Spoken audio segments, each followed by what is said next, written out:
Hey there, Hepcats, Cool Kittens, diesel-powered disciples of cool. Welcome back to a very special episode of the Dieselpunk Podcast. We are back in 2021, and we've got some very special guests joining me on the show tonight. Our regular co-hosts were not able to make it, so it worked out perfectly that we have in the waiting room, in the green room with us, and I'll bring him on, the creator, writer, co-creator, writer of Broken Gargoyles, Bob Salley. How you doing, Bob? I'm doing great. Thanks for having me on. I think you were probably one of the first people that I gave the digital copy of before it even hit print. Yeah, that's right. We reviewed it last spring or summer. Yep. On the program, and who better to review it first? You know, the master of Dieselpunk. Well, we'll talk about that in a minute. And also in the green room is Dr. Christy Blanche, co-writer of the upcoming series, and we'll talk about that in just a moment. So let's catch people up. What we are talking about is Broken Gargoyles. I love that logo. That logo is done by Rick Bloom. It's fantastic. So last spring or summer, Bob sent us a digital copy of issue 1 of Broken Gargoyles, and we had a lot of fun reading it. But it was in digital, and we didn't have a hard copy. And then Bob sent me the digital copies about a month or two ago of issue number 2 and issue number 3. This is a 3-issue series that follows the adventures of these two main characters, the character in the center and this gentleman with the face mask. So, Bob, if you don't mind, would you kind of recap the story thus far? So the story is about these two vets from World War I who come home and they are disfigured, and one is looking for redemption for the things that they did during the war, and the other one is looking for revenge for what was done to him. And not only what was done to them in the war, but how they were received when they came back.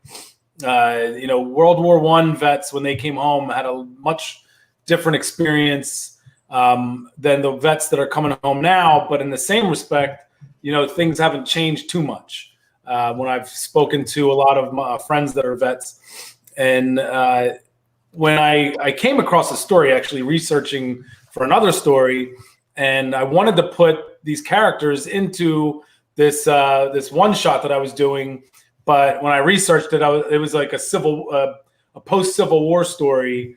So when I was researching it, I was like, well, it doesn't make sense. So I kind of put it on the back burner, and then the more and more that I wanted to write it, the more and more I started doing research on, these men that they named themselves these Broken Gargoyles, and they were facially mutilated, and they survived, and then there was doctors and artists that put together ceramic prosthetics that these people could go back into society. But at the same time, these people, when they tried to find a job, nobody wanted to hire them. They had a hard time going back into their family life. A lot of them became homeless. A lot of them became alcoholics, and a lot of them ended up, committing suicide because of this. And the more and more that I researched it, the more and more I realized how much we interact with our faces, with our, facial expressions. And it just kind of moved me to think that to have that taken away from you and live in a world where, people weren't as sensitive to those things. So I knew that there was a story there, and I just kept researching it more and more. And the more and more I researched it, and I'm sure Christina Blanche will be able to attest to it, as you research this time period in America, it's like, you think about the Roaring 20s, but there was like a much darker side to the 20s. And when I started writing it, Travis McIntyre, the genius that he, is, pains me to say that, he said, make it a Dieselpunk. And then when I thought to do it as a Dieselpunk, the more and more I researched, it was like the 1920s word Dieselpunk. Like it just fit. Yeah. And so it was taking these two characters that were, together during World War I, and they were, they were on each other's side. They were friends. They were, brothers in arms. And then for them to come home and be on two separate paths in this story made it, for me, it made it more interesting to kind of see like the different sides of what people come home with, like where, in everyday life, you deal with people and it's, whether they have the same experiences, it's their mentality that changes the way they act upon the things they experience, if that makes any sense. So these characters definitely, went through the same thing. And when they got back, they were taking a different approach on what to do with it. Outstanding. And you mentioned the magic word Dieselpunk. And just for our viewers, I'm going to show some of the pages here. Let me bring this up so that you guys can see. Here's one of the pages from issue 3 with this awesome kind of it's kind of like that machine in the Avatar film on Pandora with the arms and the guns, and it's this big exoskeleton built on top of a Jeep, and then and you got some flying aircraft carriers. I loved what I loved most was the black and white flashbacks, and here you have one of the walking mechs with these really banana appendages, and this is actually during World War One. This flashback, and so I loved that you put in these mechs, and they're kind of like what were those characters from Mad Max? Well, and Fury Road. Well, and I was thinking of the characters in the Dark Crystal. Were like that. Well, what's funny is if you watch Fury Road, when they go through that swamp area, the people were on stilts and they were kind of going through it. But I know exactly what you're talking about, and I didn't put the two together until now. But those are my plague doctors. I wanted to do like a Dieselpunk plague doctor that we're going out and collecting the dead and from the dead and the wounded from the battlefront, and Stan Yak did a great job, putting them to a visual.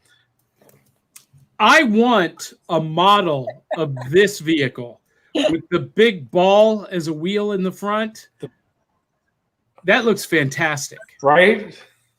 Yeah, and that's the third or fourth page in issue 1. You've got this very that was when. Yeah, go ahead. I was gonna say, when I was writing it, I wanted to make it. I'm always a big fan of letting the art and letting the story tell what's going on. And so obviously, when I was working with Stan, I was like, I don't want to be like, this is Dieselpunk. But I wanted that was like one of the reasons why I love the logo so much, because you look at the logo and it just right away it's Dieselpunk. You could have nothing on that cover and just the logo. And that Rich Bloom, I told him, I said, this is what I want. I want broken gargoyles, and I want the O's to be gears. Make it happen. And then I want people, when they see it, to just scream Dieselpunk. And he did a great job. I mean, like, I still to this day, like, I just love that logo every time I look at it. Like, I've been calling this book the most Dieselpunk comic to date. Thank you. And that is, there were a couple. That's a huge compliment. Well, thank you. and you're right up there with the releases of the recent years, Moonshine and Bitter Root and Adventure Man, and man, you guys knocked it out of the park. Thank you. Now, I really appreciate it. And from that respect, with the military aspect, it may be actually the most Dieselpunk comic of the last year. Talk about this cover, the white cover. So that was so of course if you read it, you'll see that this one crew, they go to a circus, a carnival, to find one of their brothers in arms who is kind of a circus freak. And when we did that, Stan just made that. Like, he just was, he probably should have been working on pages, but he did that art, and we posted it, and everybody loved it. I mean, I love it. It's so fitting for, again, if you read it and you know the scene, it fits.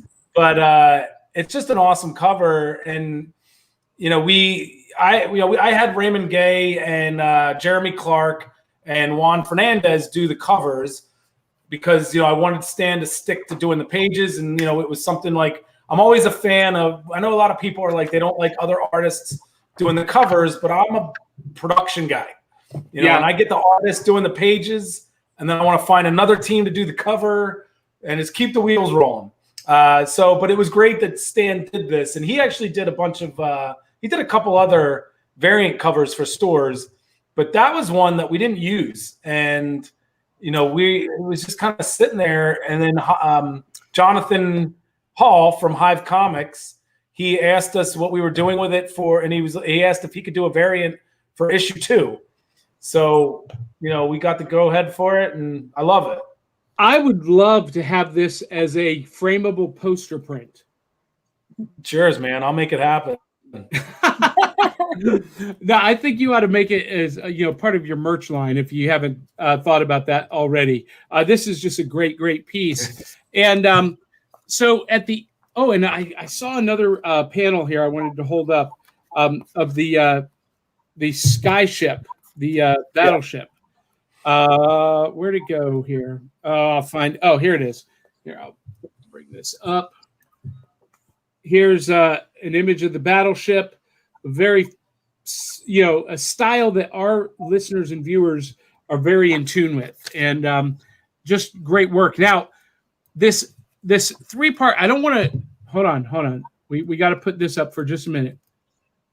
Spoiler alert. Issue number 3 ends with the lead character. What was his name again? His name's William Manco. Manco. Manco is in the desert, and he is approached by a very steampunking-looking marshal. Yep. And I'm guessing that is here. I'll bring this up a little bit bigger. And I'm guessing, Bob, this is setting up the next story that Christine is co-writing with you. That is right. So, go ahead. Tell us about that. So I knew where I was going with this whole thing. I had this from issues 1 through 9, and obviously I've known Christina for years now, and she's such a peach. I just, I love her. The Damnation of Charlie Wormwood was an amazing book, and I just respect her so much for her work ethic and her writing, that the next story that we're telling is takes place in a farmland, and it has these 3 strong female characters in it, and I felt like who better to bring in to give their voice some authenticity than Dr. Christy Blanche. And she's been awesome. Like, we're working with her. Like, I already have a project like next year that I want to work with her on. I haven't talked to her about it yet, but we spoke for about an hour, like probably an hour and a half on the phone, talking about the next story, and just talking to her.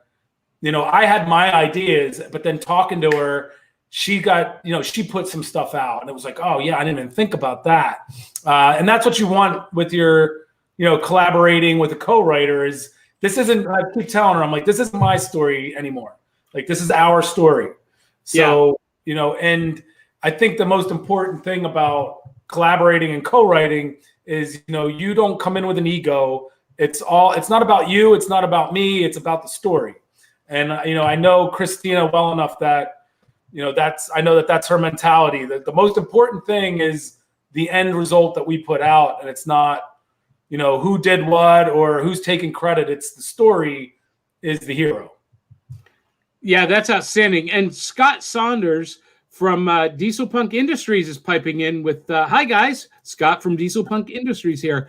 Good to have you, Scott. And Luis Felipe Vasquez just says Morgan. I don't know Hello, Morgan. Do we know? I don't know. It might be somebody tagged. Maybe he tagged somebody on it. Could be. So those of you who are watching, you can interact with us. Post a comment, post a question for our guests. So, Christy, blow your own horn for a minute. Tell us a little bit about who you are, what you've done, and how you got wrangled into being a part of this. Well, this is Poe. He apparently wanted to be a part of this. I started. I wrote a book, The Damnation of Charlie Wormwood, and Travis, who I think is one of the most greatest. He's just a great human being. He wanted to publish it, so I kind of came over to Source Point Press, and then I met Bob and his salvagers, and he has done so much work that is just incredible. What do I do? I own All Yeah Comics in Muncie, Indiana. That's my comic book shop, and we have a show that we do live, which I just finished, 4 times a week, soon 6 times a week. What we do in the comic shop, because I'm a huge What We Do in the Shadows fan. And I write. Bob was kind enough to ask me if I would come aboard Broken Gargoyles, which I said yes without even thinking about it, because 1, it's Bob, and 2, the story is just outstanding. It's so, the characters are so much fun, and I thought it would be really fun to work on it, but I didn't realize how much fun it would be to work on it. I like sending Bob texts and saying, hey, can we do this? And he'll go, you're not right. I'm like, I know, Bob. But we've had a blast so far. The first issue's almost done. It's almost done, Bob. That much more.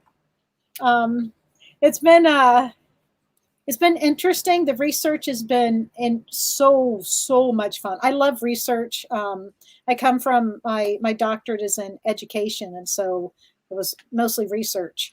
And I love researching, but there's so many rabbit holes. Bob can tell you there's so many rabbit holes you can go down when you're searching this. And I'm putting all the movies on in the background as I write. It's like, you got Dark City and you've got Mad Max. And so I've got all of these things going. And I played Borderlands 3, to prepare.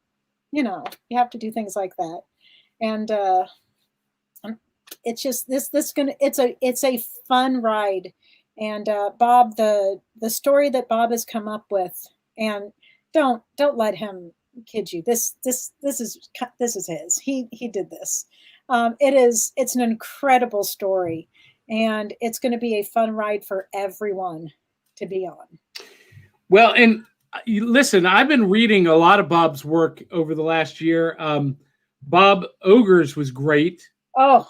So good. Love that. And the artwork on that was so I love that watercolor style coloring and just beautiful, beautiful artwork. But, we're here to talk about your book, but let's talk about Source Point Press for just a moment. And that's a mouthful. Pages. What's that? Look at those. These. Yeah. Beautiful. Beautiful. They're incredible. So are those hand colored? Hand painted? Yep. He's a friggin' genius. Yeah, I'm sorry, I had your mic. Sorry, it's Sean Daly did those, and yes, that's all hand done. He's amazing, and he's such a special human being too. You know what? Maybe I need to talk to him about my project, The League of Impossibilists. I don't know if you've been following that at all, Bob, but it's a webcomic that is based on my original cosplay characters from my novel series, Tales of the Decoverse, and we did it completely backwards. We created these cosplay characters, then I started writing a book series about them, and one of the members said, we should do a comic book series. And I was like, okay. And so he started drawing and then sending me the pages to ink, but no story. So I have to create the story from what he's already drawn. Usually it's the other way around, right? You write the story. Yeah, exactly. But that said, though, I've always wanted to do it that way. Sean and I have actually talked about it where, like it's all drawn out and then you come up with the story. And I think that would be that'd be a lot of fun. It is a lot of fun. It's been very, very interesting. And Luis Felipe Vasquez says, whoa, beautiful work on that. Yeah. They're amazing. He's amazing. But I got to tell you, Source Point Press, they came on the scene just recently, I guess last year or the year before. And they're still a small press publisher, but man, are they putting quality into their books. Mm-hmm. They did Gutter Magic. They did the Boston Metaphysical Society. Adler. Did they do Adler? Is that them too? No. Okay. They did Nora. Nora. Yeah. But great paper stock. Mm-hmm. The cover stock is great. And here's what I love most about their books. The ink doesn't come off on my fingers. That's a big complaint I have with the big two right now. Marvel is the worst about it. Yeah. I have so many covers with fingerprints in them because the blacks come off, and they're generating some amazing quality and keeping it only $3.99, where the big publishers are going at $4.99. And I think issue 3 of Broken Gargoyles, it feels like a 32 page. It's close. I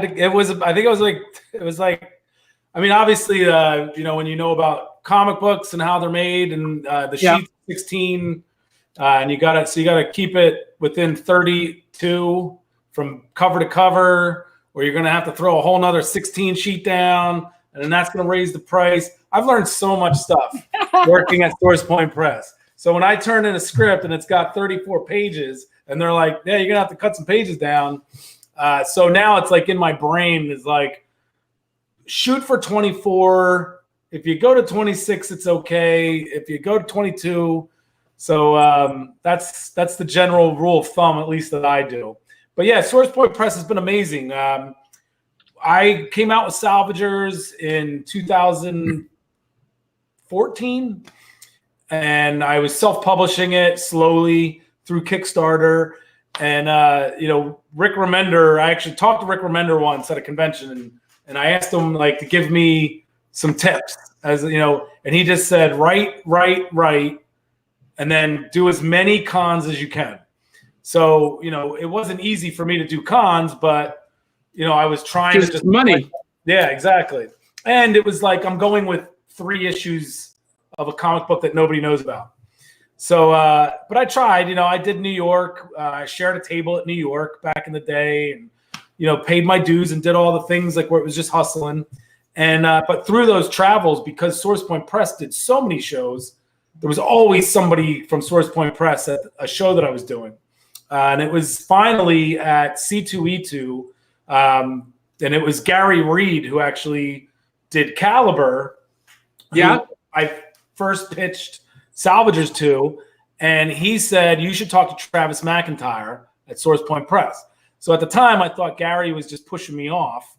But then at C2E2, I went over to introduce person to person, introduced myself to Gary Reed. He introduced me to Travis.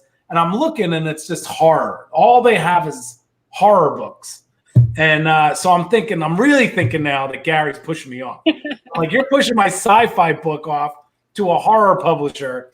But I met Gary, Greg Wright, I met Casey Pierce, and I met Josh Warner and Travis McIntyre. And you could just tell there was an energy around their booth, and you could just tell that they were going somewhere.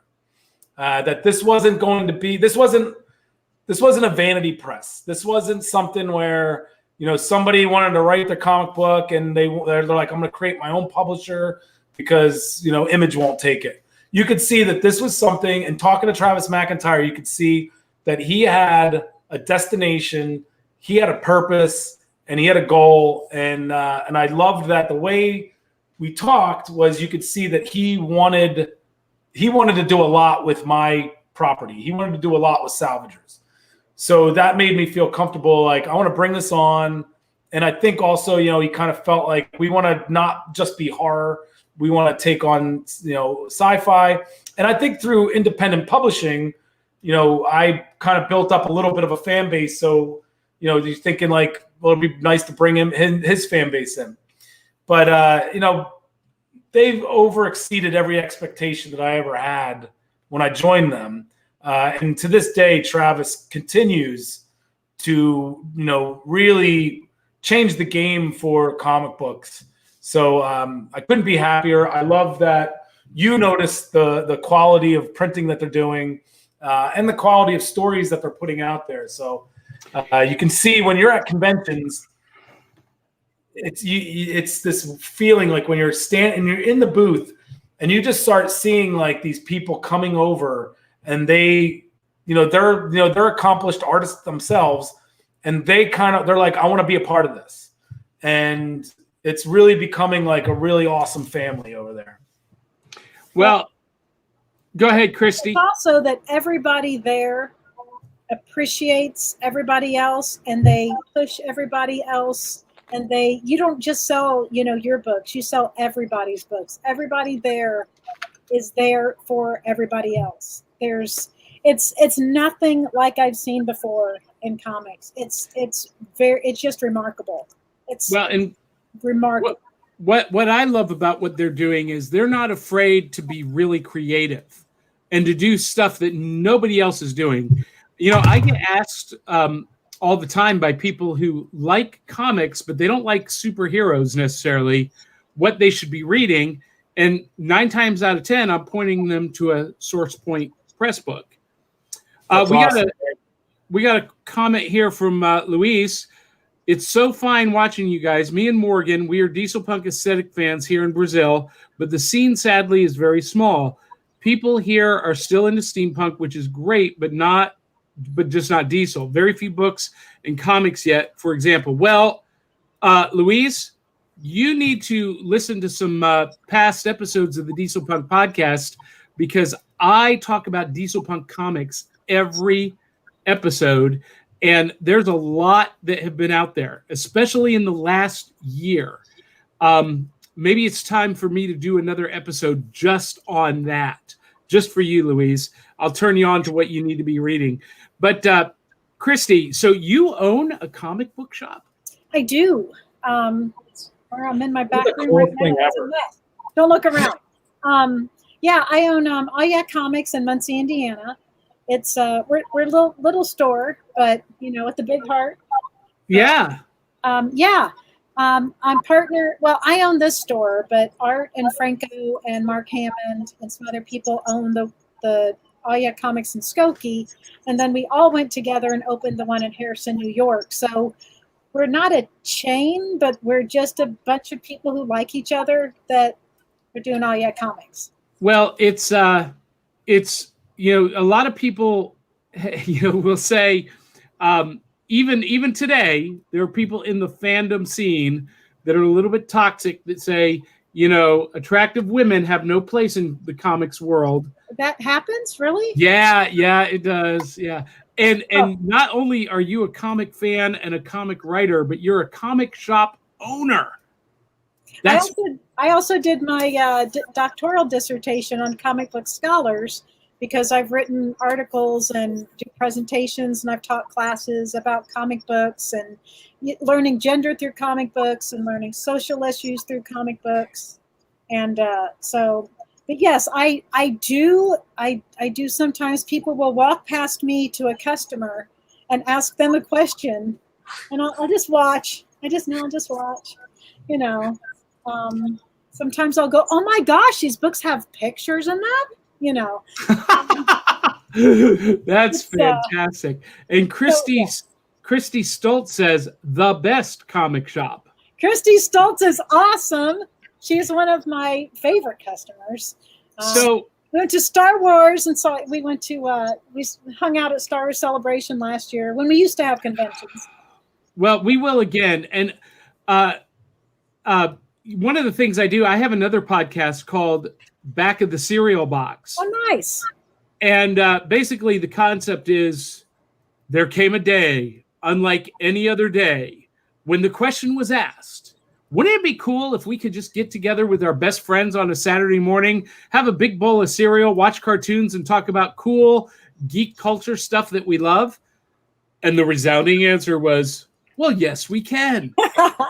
And that's how the podcast was born. And we're doing a series on our YouTube channel where we're going to brick and mortar comic shops. Nice. And spotlighting them, interviewing the owners, the people who work there, and getting them out to our viewers. And so maybe we'll need to come up to Muncie, Indiana. Yeah.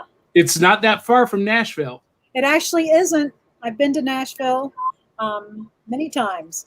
It's fun. I've really enjoyed. It's a lot of work. One of my customers, before they learned, came up to me and said, "Man, you've got the best job in the world. It's so easy. You just get to sit around and read comics all day." And I was like, "When was the last time I actually read a comic in here?" I live above the store, so I sometimes can read them up there, but it's so much work, and especially now in this client or this culture that we're in right now with we only allow so many people in the shop at a time, and everything that's going on. It's been a real struggle to stay open. But yeah, I only work when I'm like, ooh, it's just a 14-hour day. All right, then that's good. Then I go upstairs and write. And Bob's like, hey, you need to write some more. Just kidding, but you're good. Now, yeah, we have a few more comments here. Scott Saunders says, check out Comixology. They have Broken Gargoyles. Yes, they do. And I will say that comics on that digital platform, like on an iPad or an Amazon Kindle Fire, are gorgeous. However, I will just say that having read Broken Gargoyles both ways, in digital and in print, I think this was a book that was made to be read in print. That book is made for print, and the art is just it's astounding. The layouts are great. The story is, Bob, you already know, I think your story is spectacular. So it is. And I like Comixology a lot. I like being able to go, when I used to travel before all this, and you don't have to take a pile of books this big. You can just take, your iPad. And I got the iPad the size of a comic book page. Yeah. Just so that I could have that same experience. So that is nice, but there's something to holding it. And I think especially with this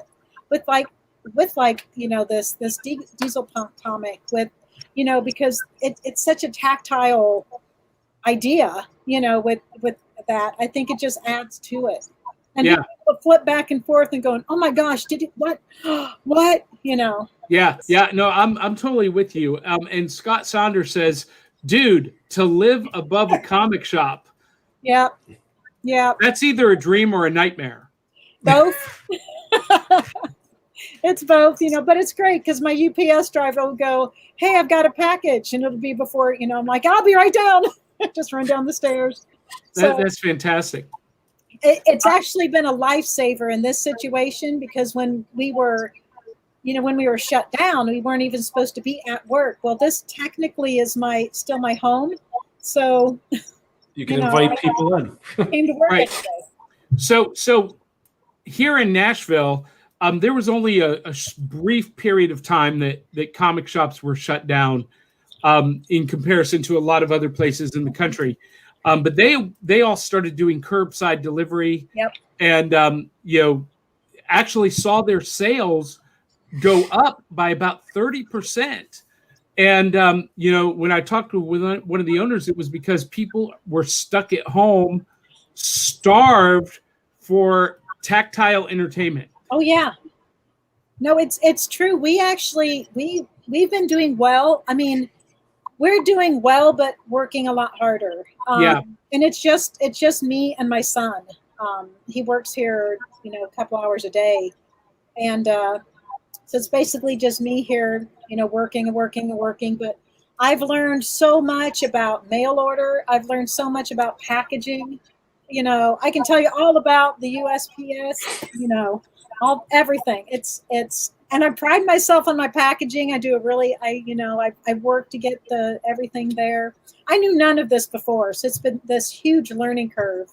And then doing the sales online has been, we were doing 10 shows a week, 10 live shows a week, and still do, because, when they didn't put out new comics, we had to do something. Right. Because we still had to pay all of our bills somehow.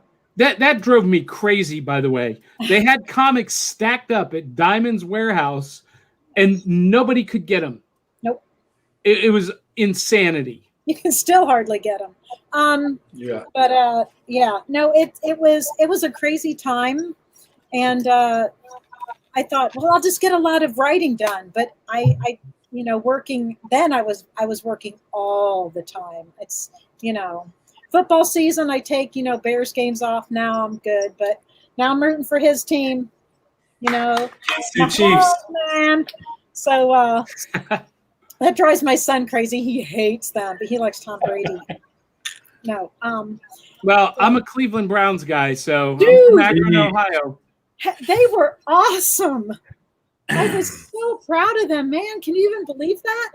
Yeah. Can you? Hopefully they don't choke in the next game like they normally do. I was watching 60 Minutes and I turned it over and I was like, 34-0. How long has this been on? I thought it was, So, Bob, tell us now what is the next chapter? Do kind of a teaser for the new story, Sin and Virtue. Sin and Virtue. Now, Sin and Virtue. So, what's that? Oh, yeah, the cover. cover? The cover is amazing by Francesco Francavilla, which Yes. Oh, I should have uploaded a copy of that. Post. Hold on, maybe I can find it. All the credit for landing that shark. The cover is just amazing. He did an amazing job. I'm sure I have it here. Bob, I got to send you this picture that I have for reference. It's amazing. Sorry, I just saw it. All right. So I don't know if you can see this well, but oh yeah, it's just an amazing cover. it's beautiful. Yeah, I mean, I've already talked to Sean or Josh Warner. I told him, I was like, I want you to send me a post, a version of it where I can take it and get a poster made of it, because I'm framing that and hanging it up. I will. Yes. Yeah. Unfortunately, I can't find the image on a quick Google search, but you know what? I do have a copy of it somewhere, and I will post it on the Dieselpunk Podcast page on Facebook, because I'm a huge fan of Francavilla's work. I love those artists who can create these beautiful images with what I call an economy of lines. I respect that so much. Guys like him and Doc Evan Shaner and Chris Samnee, Dan Parent, those guys, I love that just super clean, crisp style of artwork. And absolutely. So one of the things when Christina agreed to do this, I knew that it's a new story. So I was like, I want to do everything new. I'm bringing Christina on. We have a new artist. I want to put in, so I was like, I want new covers. I want different covers. And I had my idea of like, that post World War I kind of artwork that you see on posters and poster boards. So I asked her, I said, who's the cover art? Who would you want? If you could have anybody, who would you want? And she said Frank Avila. So and I looked at his art. I mean, I knew him, and I went through his art, and I'm like, this is exactly what I want. Like, this is what I am imagining for this. So to get into what Broken Gargoyles Sin and Virtue is, it's it's going into the American farmland, and which is, again, like, while I was researching this, I was researching everything and researching the American farmland post World War I. It was a lot of farmlands were going into foreclosure, bankruptcy, and it was because they were feeding. They were feeding the war. They were feeding the world, basically, and they put all their resources into their farms. But then after the war was over, France and all them, they're like, well, we need to get our farmlands going again. So then they went from, their production or their need actually went way down, and that's why they all started failing. So we really go into that. And then, of course, the characters from the first one are going to be involved in this. But what I want, the story follows these two women who have neighboring farms, and they both lost their husbands. And so they kind of come together to help each other out to keep their farms going. But you can imagine, how hard it is, not just, but for anybody to keep these farms going, especially while there are, men who want to own that land and men that want to foreclose on it because they want it. So, again, main reason why I wanted to bring Christina in, because I wanted to give these women, their voices, authenticity. And, it's co-writing. If you're going to co-write and you're going to have women as the main protagonists, it's probably good to bring a woman on who can say, like, yeah, that doesn't sound like something a girl would say. So, it helps out to make the story. The story is the most important thing, is make an authentic story. I was just having such a hard time with it.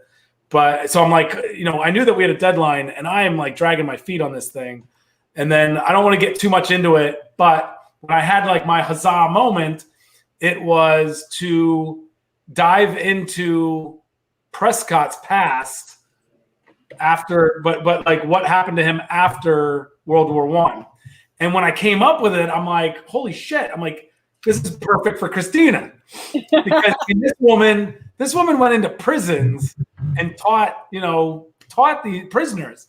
So, who better to put into, a hospital and say, like, no, this is what we're going to do. Again, I don't want to get too much into it, but we're going to keep going with what, and again, like, while you're writing it, it's like, it all started clicking, where I was like, in the first story, we went back in time to a flashback to the war. So now in this story, we're going to be flashback to Prescott and his journey to becoming who he is, which I'm really excited. I'm having way too much fun in those scenes, though. Way too much. Right. fun. And this is where she was writing something to me, and I was like, you're bleeped up. But she knows she is, and it's perfect. That's fantastic. So, hey, we have a few more comments here, and not about Broken Gargoyles, but Scott wants to know, Dr. Blanche, do we know why we haven't seen Adventure Man #5? I don't know. Now, they did just put out the oversized version of... I got it for Christmas. It's gorgeous. It's so awesome. Mike Allred is just... It's a great story. It really surprised me about how much I loved it. I have a feeling it's coming along. I know a lot of things the schedules got all messed up with the COVID, with putting this back, and everybody's still trying to get their things together. I don't know why we haven't, but I'm ready for it. I'm just as anxious for it as you are, but you know what? We've got Broken Gargoyles coming out soon. That's right.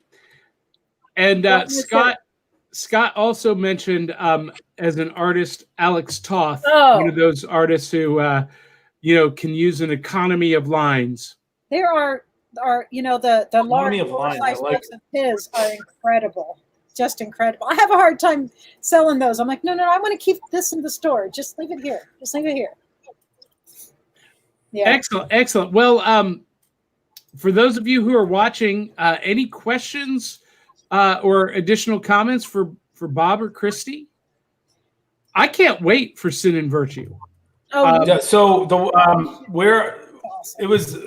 it's coming out. It was going to come out March in Previews World, but now it is going to be the first volume is going to be collected and hitting March previews, and then issue 1. Yeah, so anybody that missed it can come back again. This was put out in previews during like smack dab into COVID. So, and a lot of, I was all for it. I was like, let's just do it because I think like it's like you said, people want content. People want something. They're home, like give them something. So, but if people missed it because of that, now you can get a collected version of it in March. You can order it in March, and then April, May, June will be issues 1, 2, and 3 of Broken Gargoyles, Sin and Virtue. Well, and one sold out like crazy. I mean, I thought I over-ordered. I order everything Source Point Press. I'm just going to disclose that. I have a whole section for it because I love everything that they put out. And I thought I over-ordered. I was hoping I over-ordered on Broken Gargoyles, but now I'm desperately trying to find number ones. I have one that I was going to send away to CTC for you, Bob. But now I'm like, this is my reference copy. He can't have this one. I don't even have any copies. Well, you sent me a signed one. I think that might have been my last one. Well, no, this cover, this is my last one. This cover on the shelf just jumps out at you and screams, "Look at me, pick me up." Now, I had the hardest time getting issue number 2 in print. And Bob, I'd read it in digital, but until you sent me a signed copy, I could not find issue 2 anywhere in any store I visited. That's good news. I like hearing that. And that tells me what happened was that, retailers under-ordered issue 2, and it was so popular that they sold out of issue 2. And then issue 3 has been kind of hit and miss for me. Some places had it, some places were sold out, but I love it when an issue 2 is completely sold out in the stores that I go to, because it tells me that they did the right, they were connecting with fans. Yeah, what happened? Funny, I had my kids when issue 1 came out. I had my kids that weekend, so I had them. I usually get them Friday, Saturday, Sunday, and then Monday. So I'm thinking like, all right, it was after I dropped them off, and I'm like, all right, Tuesday, I started calling shops, and because I wanted to go get it, so I called my shop that I usually go to, and they're like, they put 3 aside for me. By the time I got there the next day, they had a new guy who sold them. Oh no! But it was great. Like I called like 5 shops, and they were sold out of them. So I was like, I didn't get my copy, but like, it's good that they're selling out, especially again, like in this temper, the way the world is with COVID. So I was really happy about that. And, it's a special book to me. Like, I think the work that went into it, with the research and the story that we're telling, it means something. So it wasn't so much about the numbers, like a lot of people get caught up in the numbers, but it was the fact that most of the people, I'm getting a lot of feedback on the story. When I talk to people, it's great to hear that like the story's hitting them. So I've always said when I started writing comics, self-publishing, and had buying my own tables at Boston Comic-Con, and saying like if I sell 5 books and I walk away with 2 of those 5 books, 2 of those people being fans, I'm happy. So I really try to keep that I really try to keep that as my mentality even now, is that if I just find a new fan every now and then I'm going to keep doing it. That's awesome.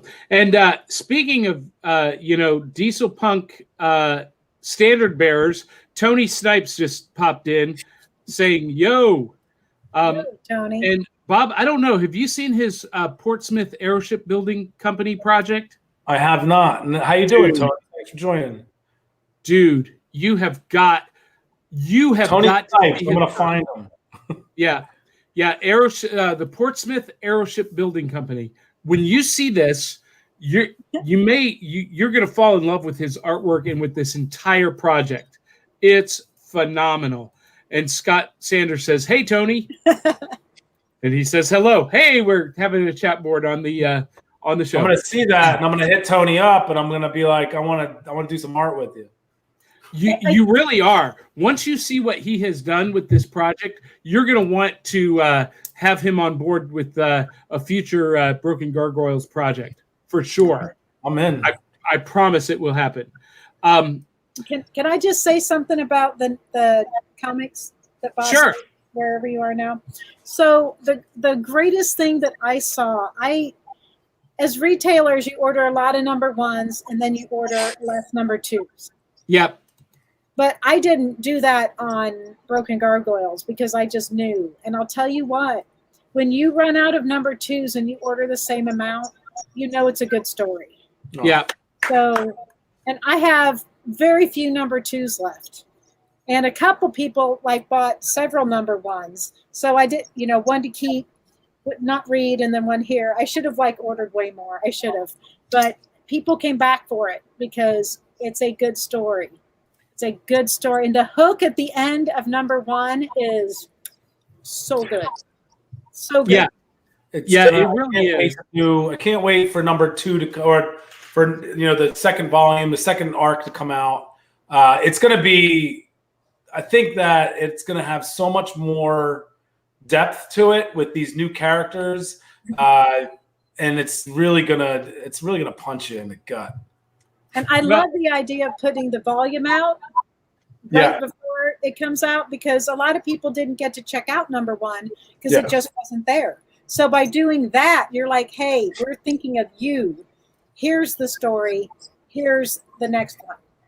Well, and I want to encourage people who are watching this, don't wait until the collected edition comes out. Go buy issues 1, 2, and 3 in the floppy singles you can find now, if you can find them, and then buy the collected trade paperback as well. Yes. And I do that with everything I love, Bob, and here's why. Because a lot of people are like, oh, I'll just wait until the collection comes out, or I'll wait until the trade comes out. And I'm like, if everyone did that, you wouldn't have a trade. Exactly. Right. You gotta buy the single issues. You gotta support these guys with the single issues. And then you know what I do? I get the trade that goes on my bookshelf, and the single issue floppies, I'll use them as gifts. I'll say, hey, the best. Let me turn you on to something. I always I'm not a collector.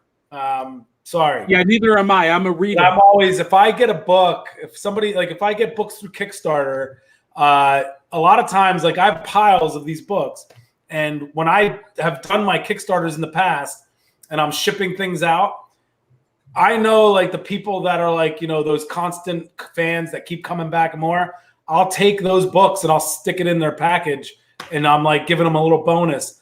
And then that way, if they like it, then they're being turned on to somebody else's story. So right. I love that. That's the greatest thing you can do, is just give somebody, that you think might be into it, to turn them on to it. I call it random acts of comics. Yep.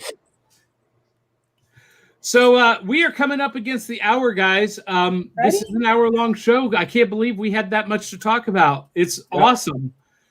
So I'm not going to get to my Shadow in the Cloud review.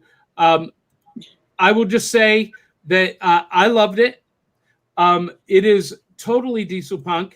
And if you like World War II action adventure, intense drama with scary little gremlin monsters, you're going to love this movie. Nice. That's all I'll say. Yeah. So, guys, thank you so much for joining us. Any last words before we say goodnight? Support your local. No, just thank you for having us. Yeah.